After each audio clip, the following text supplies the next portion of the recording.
Y nuestro siguiente tema hoy a las 8:45 tiene que ver con el mantenimiento y abastecimiento del Hospital San Juan de Dios, ese gran nosocomio que es hospital de referencia en nuestro país y que atiende a miles y miles de personas que buscan curación para enfermedades que en muchos casos son graves. Hoy nos acompaña el actual director del hospital, el doctor Julio Figueroa, y está con nosotros un antecesor suyo, el doctor Héctor Fong.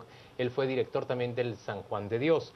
Traemos este tema a colación porque en los últimos 2 días ha habido denuncias tanto de inundación en el Hospital San Juan de Dios, como ha habido una controversia entre el presidente de la República y la oficina del Procurador de Derechos Humanos, en un caso hablando de mejoras sensibles en el abastecimiento del sistema hospitalario nacional, y en el caso de la oficina del Procurador señalando que tales mejoras no son notorias en toda la red, sin especificar concretamente en el San Juan de Dios. A los dos, gracias por acompañarnos. Bienvenidos a las 8:45. Gracias. Doctor Figueroa, comencemos con usted. Es decir, ¿podría explicarnos brevemente cuál fue el problema que motivó la inundación? Bueno, el día de hoy hubo una ruptura de una tubería de PVC que tiene 5 años de haberse construido el área, pero la tubería es subterránea. Eso no permite que se visualice un goteo, ¿verdad? A primera vista. Que puede tener la... Entonces fue esa unión que tenía ahí, que se hizo en esa clínica, y eso empezó a drenar el agua hacia el área de la emergencia, porque la clínica está metida en el área de la emergencia, ¿verdad? Ahora, ¿se atajó rápido el problema? Sí, de hecho ya está resuelto, ¿verdad? Ya prácticamente a las 8 de la mañana se tenía completamente Porque dice resuelto que el sí hubo que problema. movilizar como a 50 pacientes, ¿no? No, no, lo que pasa es que sí inundó el área de la emergencia y fue pues incómodo trabajar en esas condiciones ahí.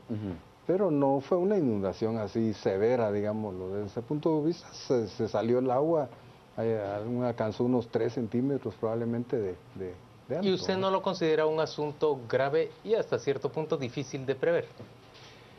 Mire, es en la medida de que sí perjudica, digamos, la atención de pacientes, ¿verdad?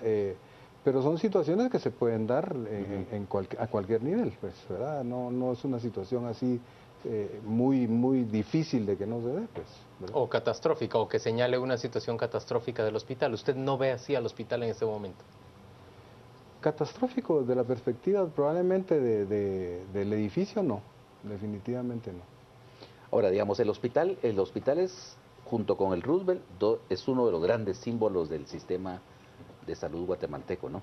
Es decir, tanto por el tamaño como por, bueno, la relevancia que tiene y su capacidad, ¿no? Es decir, pero periódicamente siempre hay este tipo de carencias, ese tipo de emergencias, explota una caldera, se va el agua, se traba algún ascensor. Es decir, qué es lo que sucede en el sistema nacional que no funcionan bien los hospitales? Bueno, muchas gracias, buenas noches. En realidad, mucho de lo que sucede en el sistema general de salud pasa por el financiamiento del mismo. Creo que el sistema de salud en general ha sido abandonado por décadas, en la cual pues definitivamente no se le asignan los fondos necesarios, aunque no todo pasa por la asignación de fondos. Hay algunos otros aspectos que se deben de contemplar dentro del mismo. Pero en comparación del Producto Interno Bruto asignado para el sistema de salud, Guatemala es bajísimo. Guatemala más o menos, en términos generales, para el 2014 gastó el 6.2% del Producto Interno Bruto, pero no todo por el Estado. El Estado aporta más o menos el 1%. Y el 2% posiblemente lo invierte el Instituto Guatemalteco de Seguridad Social. El resto sale de los bolsillos de los guatemaltecos. ¿Podemos hacer una estimación de cuánto es digamos, el porcentaje de pacientes del Sistema Nacional, ICS, Hospital Militar, hospitales nacionales, que atienden estrictamente los del Ministerio de Salud Pública?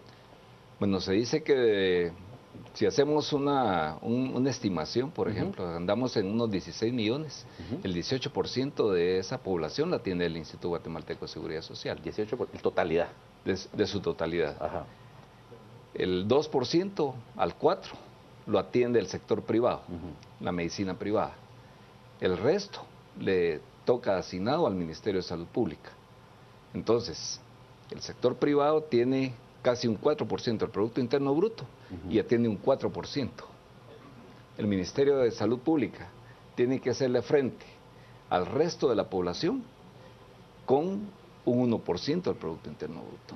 Entonces, aquí es una situación en la cual realmente el Estado como tal, principalmente el organismo ejecutivo y el legislativo, deben ver esto con mucha seriedad y hacer planteamientos muy claros con relación a la asignación que debe tener. Siempre dicen que van a aumentar para salud, pero cuando vemos cuánto se asigna per cápita por habitante de este país, da pena.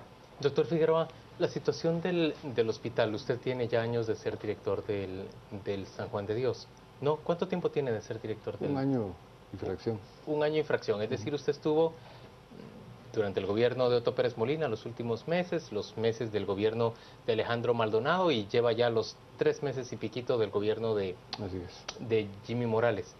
¿Ha mejorado la situación del hospital desde que cambió el gobierno, desde que entró el actual gobierno? Bueno, mire, una de las situaciones complejas para todo el sistema de salud y particularmente para el Hospital General San Juan de Dios era la deuda de arrastre que se tenía de años anteriores, porque eso evitaba la proveeduría por parte de los Claro, no le querían volver a entregar a usted Exactamente. medicamentos si usted no había pagado. Exactamente, entonces una de las crisis perennes era el no tener el recurso de insumos necesario para trabajar. Pero una vez este año se ha empezado a pagar esa deuda, la proveeduría ha ido en incremento, ¿verdad? No hemos llegado al punto ideal, pero creo que vamos en ese camino. Desde esa perspectiva estamos bien. Ahora, falta inversión, ¿me entiende?, para todo el tema de infraestructura, recursos humanos y equipamiento del hospital. Porque el hospital no solo son medicinas, Claro. porque todo el mundo piensa que solo son medicamentos, pero no. Hay una serie de actividades dentro del hospital que lo hacen funcionar de una manera ideal. Y eso es lo que no tenemos un aporte en este momento. Ahora, digamos, en otros hospitales, como por ejemplo en el Roosevelt, hay un patronato que contribuye a subsanar muchos de los problemas de mantenimiento. ¿Existe un patronato actualmente en el San Juan de Dios? Mire, hay una fundación que de Ajá. alguna manera ayuda al hospital, ¿verdad? Sin embargo, la fundación del Roosevelt se fortaleció durante los años que funcionó, ¿verdad? Porque ellos tenían un cobro que se les hacía a los pacientes que era como un donativo, lo manejaron como un donativo, que en su momento creo que llegaron a hacer con un aporte de unos 60, 80 millones por año. Entonces, eso sí fortalecía evidentemente el funcionamiento del hospital. Nosotros nunca pudimos tener ese aporte, ¿verdad? Entonces, el fortalecimiento que ellos tienen en el sentido del patronato, ¿verdad?, es mayor al que nosotros podemos tener en un momento determinado. El patronato ayuda al hospital, pero no en cuestiones ya muy onerosas. Doctor, entonces lo primero es que el San Juan de Dios sí está mejor abastecido en este momento en términos de medicamentos, gracias a que se ha pagado una parte de la deuda de arrastre. Estamos mejorando. ¿Qué le falta? Estoy hablando de abastecimiento de medicamentos. El ¿Qué le falta? el problema ahorita de medicamentos, ¿me entiende?, ya está más relacionado con la capacidad de los proveedores de surtir a las instituciones. Y me imagino que fue porque no tuvieron el flujo de capital Financiero suficiente, apropiado. ¿verdad?, para poder funcionar. Entonces, en este momento lo que estamos viendo es que ya hay una respuesta más adecuada. Pero por decirle, ya habíamos casi terminado de pagar la deuda de medicamentos y solo habíamos logrado que del contrato abierto el 45% de las empresas nos aportaran los insumos. Ahora eso ha ido mejorando, hemos llamado a los empresarios, les hemos preguntado qué está pasando, ¿verdad? Porque ahora sí estamos en condiciones de poder negociar ese tema, no como estuvimos el año pasado.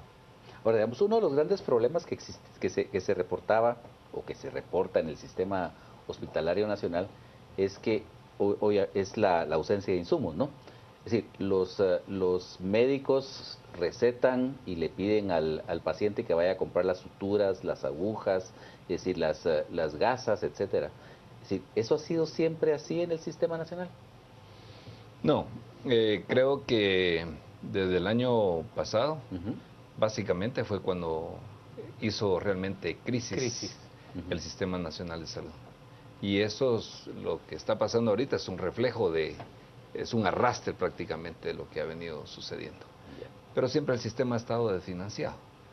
Creo que, y lo otro que ha venido a incidir definitivamente es que el programa de extensión de cobertura se fracturó, prácticamente desapareció.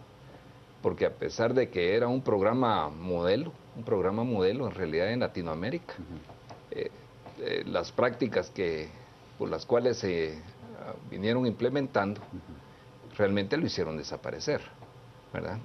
A través de prestadoras de salud que nunca estaban. Entonces, todos aquellos beneficiarios, que son casi 4 millones, que están en el área rural, ya no son beneficiarios del mismo. Al no encontrar respuesta a este nivel, el paciente tiene que acudir al hospital porque considera que ahí sí va a encontrar la respuesta a sus problemas. Y esa es la causa de saturación, de exceso de demanda, de sobrecarga de los hospitales de atención total, ¿no? Mire usted, pues el sistema fue creado en la década de los 80, cuando era 1 millón la población de la ciudad capital. Sí. Ahorita está 6 veces esa población y el hospital no creció, ¿verdad?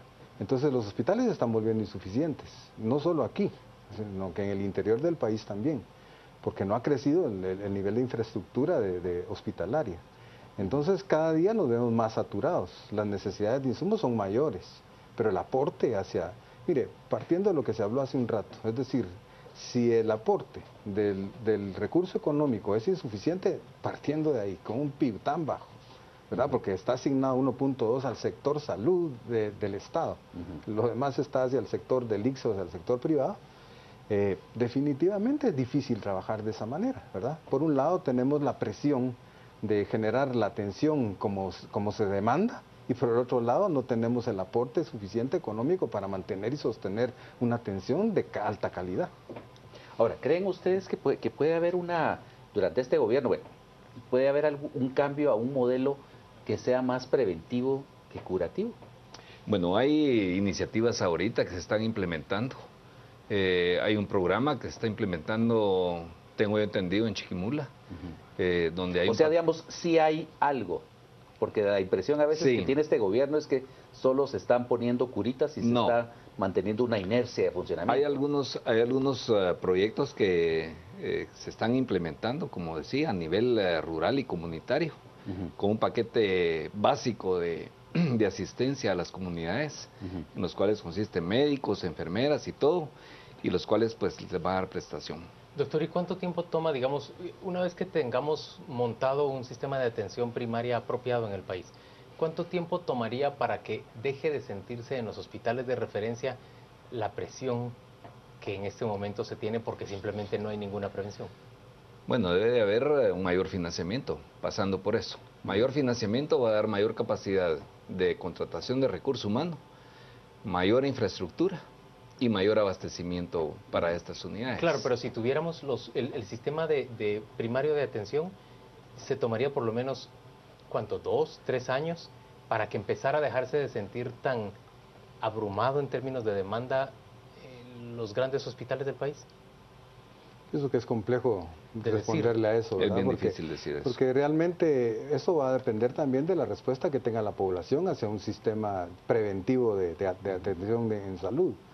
Y luego le vuelvo a decir, ¿verdad? Si tenemos una cantidad de hospitales insuficientes en el país, por más de que queramos derivar o tener esta población a nivel de la atención primaria, de todos modos van a seguir saturando los hospitales. Doctor, yo tengo una última pregunta para usted. En términos de equipamiento, ya nos dijo que ha mejorado la situación en términos de medicamentos. En equipamiento, ¿qué le urge? ¿Qué piensa usted que sería prioritario en este momento en el hospital? ¿De equipo médico? ¿Equipo médico? De equipo médico nos surgen varias cosas, ¿verdad? Básicamente lo que nos surgen son máquinas de anestesia.